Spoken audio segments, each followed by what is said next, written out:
ውድ የአሃዱ ቤተሰቦች ኢትዮጵያ አገራችን የተመሰረተችውና በነጻነት የቆየችው እጅግ በርካታ ልጆቿ በከፈሉት መስዋዕትነት ነው።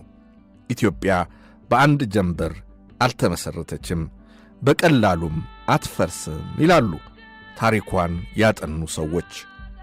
ኢትዮጵያ በጥቁር ዓለም ውስጥ የነጻነትና የኩራት የተስፋ አገር ሆና እንድትጠራም ያደረጓት ልጆቿ በርካቶች ናቸው።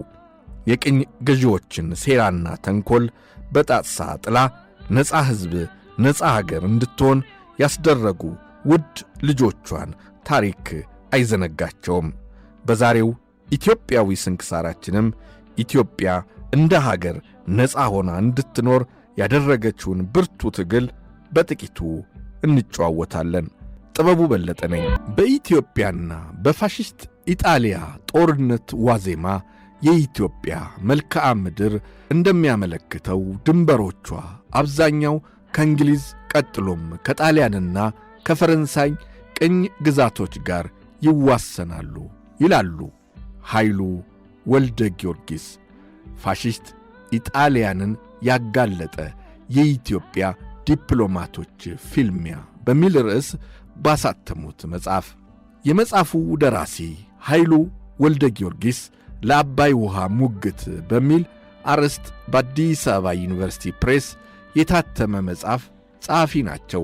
በፓሪስ ከተማ ሶቦርን ዩኒቨርሲቲ በሕግ እንዲሁም በዕውቁ የፖለቲካል ሳይንስ ኢንስቲትዩት የከፍተኛ ዲግሪዎች ምሩቅ የአፍሪካ አንድነት ድርጅት እንደተመሠረተ በሕግ አማካሪነትና የዋና ጸሐፊው ዲያሎ ቴሊ የቅርብ ረዳት በመሆን ቀጥሎም በንጉሠ ነገሥቱ አጼ ኃይለ ሥላሴ መንግሥት የውጭ ጉዳይ ሚኒስቴር በረዳት ሚኒስቴርነት ማዕረግ በሕግና በአፍሪካ መምሪያዎች ውስጥ ያገለገሉ ናቸው።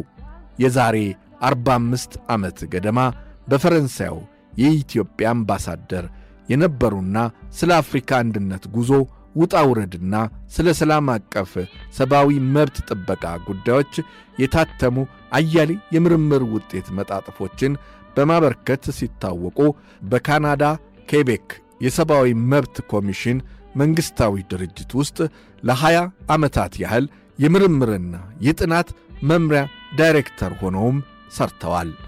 እኚህ ሰው ባወጡት ፋሽስት ጣሊያንን ያጋለጠ የኢትዮጵያ ዲፕሎማቶች ፊልም በሚለው መጽሐፋቸው ውስጥ አንዳንድ ነገሮችን እያነሳሳን እንጨዋወታለን። በ19ኛው መቶ ክፍለ ዘመን መባቻ ላይ በምስራቅ አፍሪካ የቅኝ ገዢዎች መስፋፋት የጀመረበት ወቅት ሲሆን የሜዲትራንያን ባሕርና ቀይ ባሕርን ለማገናኘት ታስቦ የስዊዝን ቦይ የመሰርሰሩ ዕቅድ ከምር ከመታሰቡም በላይ ሥራውን ለማስጀመር በተለይ ፈረንሳይ በመሐንዲሷ ፈርዲናንድ ደለስፔስ አማካይነት ጉልህ አስተዋጽኦ አበርክታለች። ከዘመናት ጀምሮ የቀይ ባሕርን መውጫ በርና ወደ ህንድ ውቅያኖስ መድረሻ ብሎም ወደ ሩቅ ምስራቅ የሚወስደውን የባሕር ጉዞ መክፈት የምዕራብ ኃያላን መንግሥታት በእጅጉ የሚያጠነጥኑት ዕቅድ ነበረ። የቦዩ ቁፋሮ እንደ ኤሮፓ አቆጣጠር በ1869 ዓ.ም ሲያከትም የመላውን ዓለም ትኩረት እንደ ሳበ ይታወሳል። ከዚህ ቀደም ብሎ 16ኛው መቶ ክፍለ ዘመን ላይ ምጽዋ ትይዩ ላይ የሚገኙት የዳህላክ አጀብ ደሴቶችና የምጽዋ ወደብ በኦቶማን ቱርክ ተያዙ።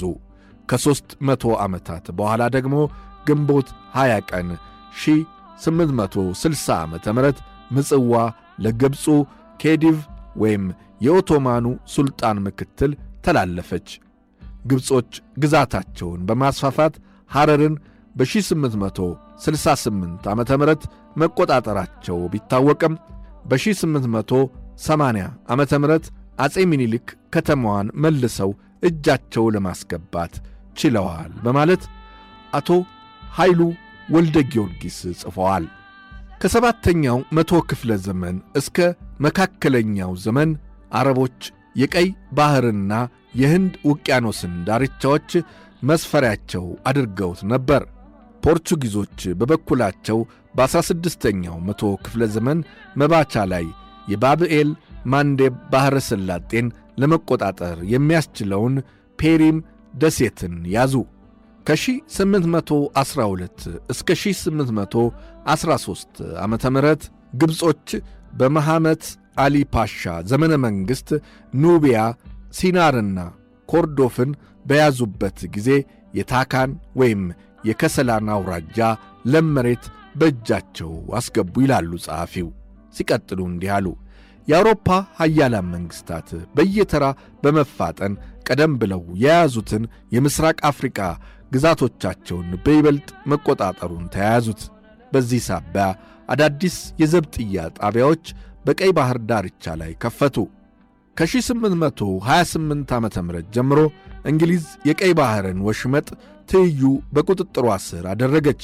በተጨማሪ ጥር ወር ውስጥ 1831 ዓመተ ምህረት በታጁራ የባሕር ወሽመጥ መግቢያ ላይ የሚገኙትን የሙሻ ደሴቶች በ1832 ዓመተ ምህረት ያዘች።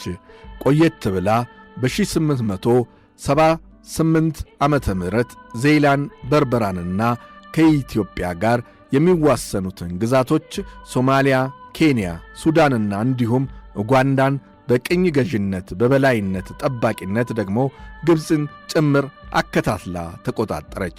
በሌላ በኩል ሰኔ 1 ቀን 1835 ዓመተ ምህረት የሸዋው ንጉሥ ሳህለ ሥላሴና የፈረንሳዩ ንጉሥ ሉዊ ፊሊፕ የወዳጅነትና የንግድ ስምምነት መፈራረማቸው በር ስለከፈተላት ፈረንሳይ በፓሪስ ከተማ በ1854 ዓመተ ምህረት አካባቢውን ባላባቶች በመደለል ተደራድረው ቀይ ባሕር ጠረፍ ላይ የሚገኘውን ኦቦክን በእጇ ካደረገች በኋላ በ1874 ዓመተ ምህረት ጅቡቲን ጠቅልላ ያዘች ይላሉ ደራሲው ፋሽስት ጣሊያንን ያጋለጠ የኢትዮጵያ ዲፕሎማቶች ፊልሚያ በሚለው መጽሐፋቸው መግቢያ ላይ።